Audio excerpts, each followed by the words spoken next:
Roman Reigns' brother Zilla Fatu debuts and attacks CM Punk before WrestleMania 42. WWE just dropped the most explosive family bombshell in wrestling history, and if you're not absolutely stunned by who just made their debut and demolished CM Punk on the road to WrestleMania, you haven't grasped the magnitude of what this means for the entire Bloodline saga. Zilla Fatu, Roman Reigns' legitimate family member, the son of the late great Umaga, the next generation of Anoa'i warriors, just made his WWE debut by attacking CM Punk in the most vicious assault we've seen all year, and this changes everything about WrestleMania 42. This isn't just another debut. This is WWE expanding the bloodline again, weaponizing family loyalty, and proving that Roman Reigns will stop at nothing to maintain his dominance. Comment immediately: is Zilla Fatu's debut exactly what the bloodline needed, or is WWE recycling the same tired family angle for the 100th time? Because this decision has reignited the debate about whether WWE is creatively bankrupt or building something legendary. Let me break down exactly what happened, because the execution of this debut was calculated to break the internet.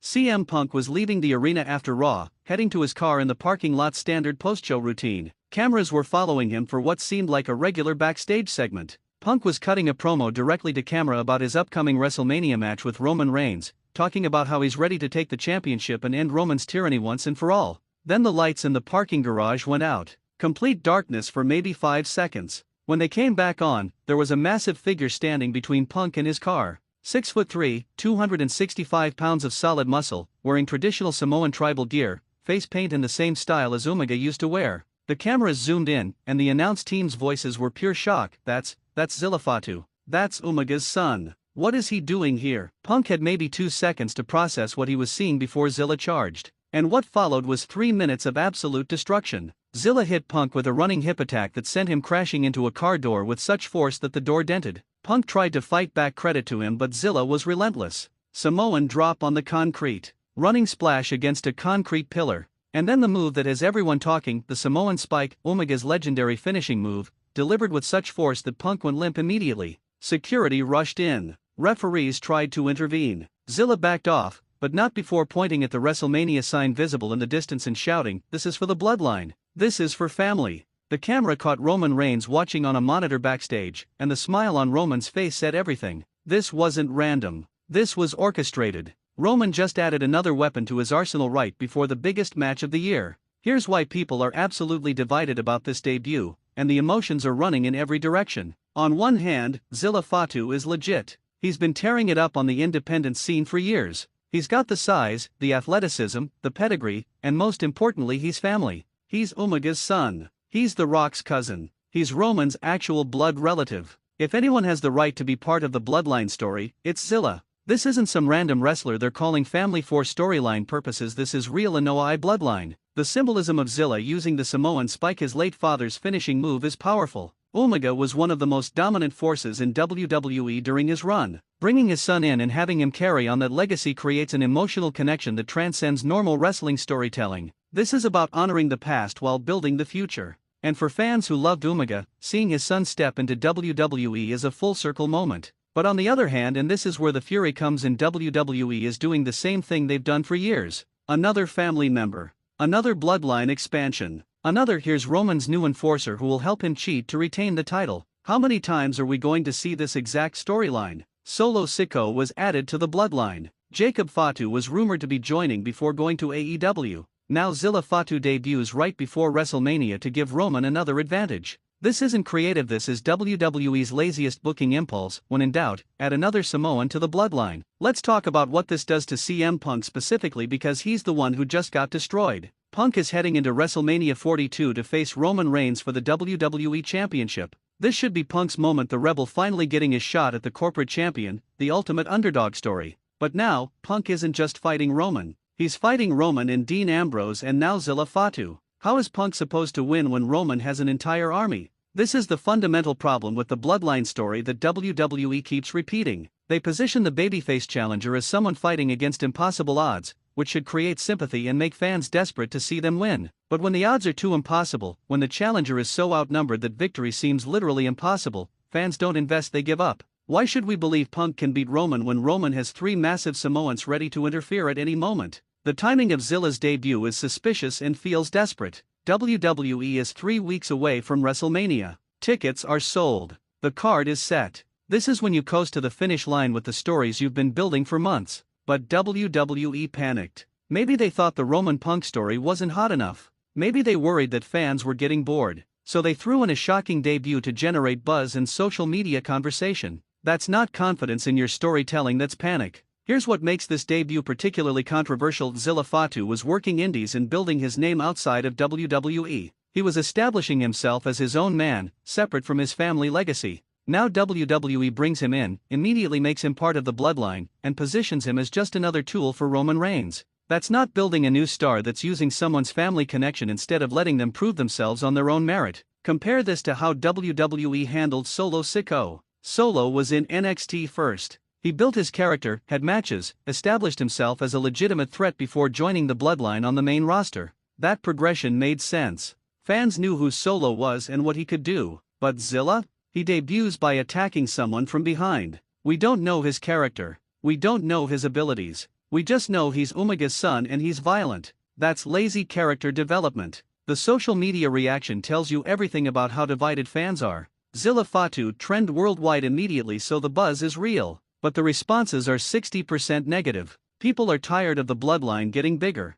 They're tired of Roman having infinite backup. They're tired of WWE going to the same well over and over instead of creating something new. The 40% who are positive are mostly excited to see Umaga's son and are willing to give this a chance, but even they're cautious about WWE's ability to book this properly. Let's talk about what this means for WrestleMania 42 specifically. The match is Roman Reigns vs CM Punk for the WWE Championship. Before Zilla's debut, the story was clear: Roman the dominant champion vs Punk the challenger who represents everything Roman isn't. Simple, clean, compelling. Now the story is, can Punk overcome Roman and his entire family? Will Dean Ambrose interfere? Will Zilla interfere? Will both interfere? The match that should have been about two men proving who's better has become about numbers. WWE has three options for how to book WrestleMania now. Option 1: Punk wins despite the bloodline's interference, overcoming impossible odds to capture the title. That's the feel-good ending that crowds would love, but it requires WWE to actually pull the trigger on Punk and commit to him as champion. Based on history, WWE struggles with that level of commitment to anyone not named Roman Reigns or Cody Rhodes. Option 2: Roman retains with help from Zilla and Slash or Dean, continuing his reign of dominance and setting up another challenger for the next pay-per-view. This is the safe option that maintains the status quo, but it's also the option that will make fans furious because it means Punk's WrestleMania moment gets stolen by interference yet again. How many times can you do heel retains via cheating before fans stop caring? Option 3: someone else gets involved to help Punk, maybe Seth Rollins, maybe John Cena, maybe a returning legend, evening the odds and allowing Punk to win in a chaotic finish where everyone's motivations get mudded. This is the worst option because it turns a one-on-one championship match into a mess where nobody looks strong and the finish satisfies nobody.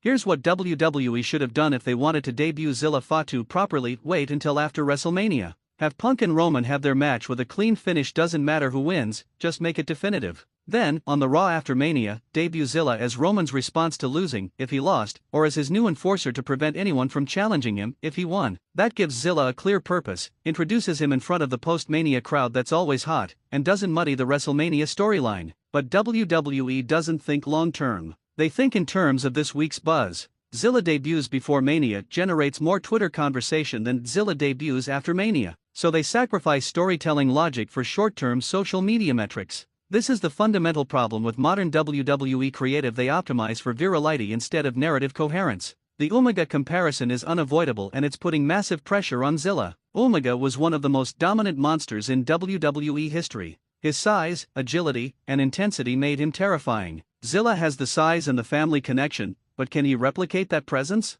Can he be as impactful as his father? Those are impossible expectations, and WWE just dumped them on Zilla's shoulders by having him debut as Umaga's son instead of as his own character. Here's the uncomfortable question: did Zilla earn this debut, or did he get it purely because of his family name? He's talented, nobody denies that. But so are hundreds of wrestlers grinding on indies, in NXT, in other companies who would kill for a WWE debut, let alone a featured role in the WrestleMania build. Zilla got this opportunity because his last name is Fatu. That's the reality. And while family legacies are part of wrestling tradition, it also perpetuates the idea that who you're related to matters more than what you can do. What I need from you, and this is critical, tell me in the comments if you're excited about Zilla Fatu joining the bloodline, or if you're sick of WWE expanding this faction endlessly. Tell me if you think this helps or hurts the WrestleMania 42 main event. And tell me honestly, does Zilla deserve this spot based on his talent, or is this pure nepotism? Like this video if you think Zilla Fatu is going to be a star and WWE made the right call. Share it if you're frustrated with WWE's reliance on the bloodline in family stories.